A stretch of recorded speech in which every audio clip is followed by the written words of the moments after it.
رئیس من یه احمق به تمام معناست.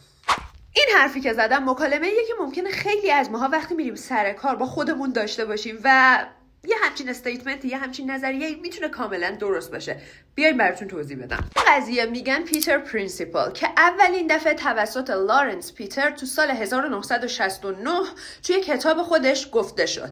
این قضیه به این معناه که یک فرد توی یک سازمان انقدر ترفیع میگیره تا به جایی میرسه که بالاترین حد توانشه و بعد از اون دیگه ترفیع نمیگیره. بین سال 2005 تا 2011 NPER تحقیقاتی انجام داد که اومد 214 تا شرکت فروش رو زیر نظر گرفت و بین اونا 53,000 تا فروشنده، یعنی کارمندای اونا رو تحت نظر داشت. توی این بازه زمانی 1500 نفر از اونا ترفیع گرفتن و از نماینده فروش به مدیر فروش ارتقا پیدا کردن.